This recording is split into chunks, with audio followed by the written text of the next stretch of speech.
Indiada Manipur shannaroi singna medal Marang Kaina Louba Ngamlamba Masana kaya Marai Chaitharaklibasida Manipur Wushu Masana asi Yaokhidanaba leinaba singna hotnaba yamna mathou tari hiramasigi matangda handakta Uttarakhanda pangthokiba Kuntranipan Suba National Games ta Manipur Wushu Masana gi coach amati team manager singa TOMTV ka akhanana unaba amada Sai NCOE Imphal ge head coach su oiriba handaki National Games adada state asigi Wushu team gi coach oikiba Maibam Prem Kumar na phongdorakibani unaba adada mahangna hai handaki National Games adada Manipur Wushu team na gold medal yamna phangani haina panaramane Manglam Chettagi Hona Masana asida Manipur shannaroi kayana National Games ta medal kaya lauduna lakmani masigi mathakta kumja Englishingani supna tarukta Asian Games ta Masana asi ihan hana yawba matam aduda Manipur shannaroi M Bimoljit na bronze medal ama lauduna India gu Wushu Masana ge anoba lamayama hangdokpa ngamki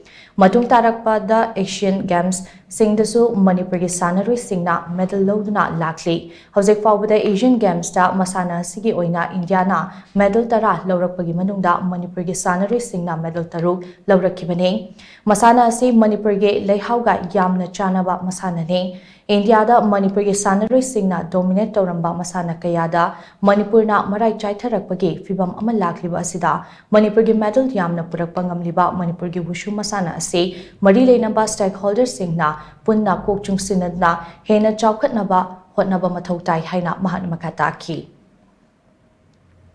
Grassroots level da angang yam semakpa district association jingna pukchen khojen tinana ama mateng pangnaraga adagi lairiba association agi phibam sizu yam thuna tangdu laitaba mawongda laihan birakpa any sarkar na bo oiro kanagumba usuda nuksibiba organization amana bo oiro masi tawraga di akhoi hanana di yam pharamba example mayam ama laire akhoi Manipur na adum dominance tawramba game khara adum lai akhoi fencing adagi judo na chingba Olympian yam thokpa cycling international adum dominance maitai machajing na tawramba game adu karigumba factor khara dagi adum hantakse akhoina medal masing tarak basida akhoi yam thina nungai jadaba adugumba adumaina akhoi gi Wushu je tawraktanaba akhoi yam thina Jackson Zabaga loinana akhoi je government ge maikai dagi boiro aduga any sports kamari leinaba organization jing maikai dagi boiro mijeng je changchal lakanda yamna phaba adugumba solution ama putho akanda hena phagatnanaba adugumba kari haita atmosphere amatang semanjani Handaki National Games adugi matangda palladuna Masana sida Manipur gi ihan hanba Arjuna awardee amadi Asian Games ke silver medalist Wangkem Sandyarani na TOMTV da hai matam chana amadi mapung fana coaching camp pangthok lamlabadi handaki National Games aduda Wushu Masana sida Manipur na gold medal kun hena lauramba yabani Wushu Masana asi Manipur gi oina chana ba masana ama oibana Manipur da mamangai dagi hona National Games amadi National Championship kayada mangjal thaduna lakbani adubo hojekti gold medal lobagi chang asi hantarakli masi ekhoina laina lofom thokte masana asi hena chaukhatnaba mari leinaba singna kanna hotnaragadi Manipur gi Wushu gi fibam asi hena pagalakani haina mahana makataki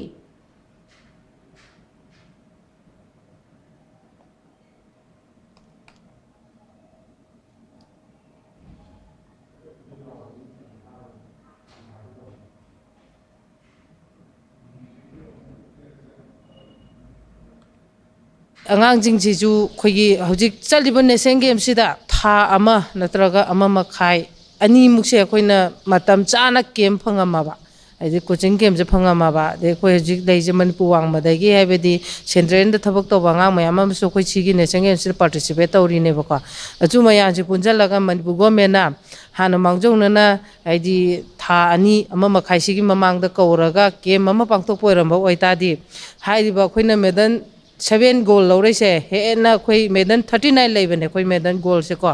aduna khoi 7 khak laure adu hoi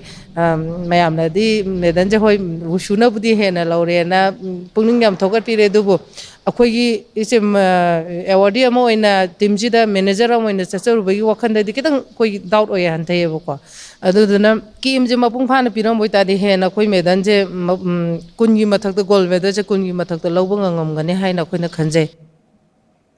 Wushu Masana gi mawung matau amadi hojik Manipur oriba Wushu Masana gi fibam gi matangda palladuna Asian Games da Wushu Masana da Indiagi oina ihan hana medal laurakhiba Arjuna awardee Mayanglambam Bimojitna TOMTV de hai Wushu hairiba masana ase taulu amade sanda haina ani thokna khaidoi lamdamasida sagonaraklaba Sadit Saragi Loshing ase ipai pusingi haktaktagi aikhoida loinarakpa ama oibana aikhoina Wushu haiba masana ase sanarapa matamda achoba ngaklo ama oi masimakna Indiada Manipuri shannaroi singi lamba leitabani masana ase sel ka hena changba masana nate masana asida thawai yauna sanaduna maipakpa shannaroi ama oiragadi iramdamasigi mingchat malemda saktakpa ngamada natana punsigi khongpham ama laina semba ngamgani haina mahatna makhata ki Mamang haidagi hauna akhoi mukna gaina akhoi traditional oina sida akhoi sarit sarat adum yaujrakpa sina maram oiraga akhoi maktada so angang oringai matamda yamna akhoi da Wushu da changang matam sida advantage oigiba hairagadi tasengna hairaga akhoi laibung akhoi lai harauba hek loirak matam sida mukna lamjen tawba sida mukna je akhoi laikai laikai akhoi lairiba kaksing khul sida so lairiba karosing sida mukna sanabasi ahansingna sanagiba pochi akhoi so angang oringai matam sida lampak ta thuoga mukna langnarakpi khopi tawrokhiba mayam singduna Wushu sida changang matamda throgi oiba part sida masa matakda automatic longkhrauga si mina thanglang matamda masana taklawmai hairaga midu tugiba giga adumaina akhoi yamna sunaba adumba sarit sarat je akhoi da ipai bu haktaktagi yaura abanina maduna yamna sunaba game amakhak oibanina hairiba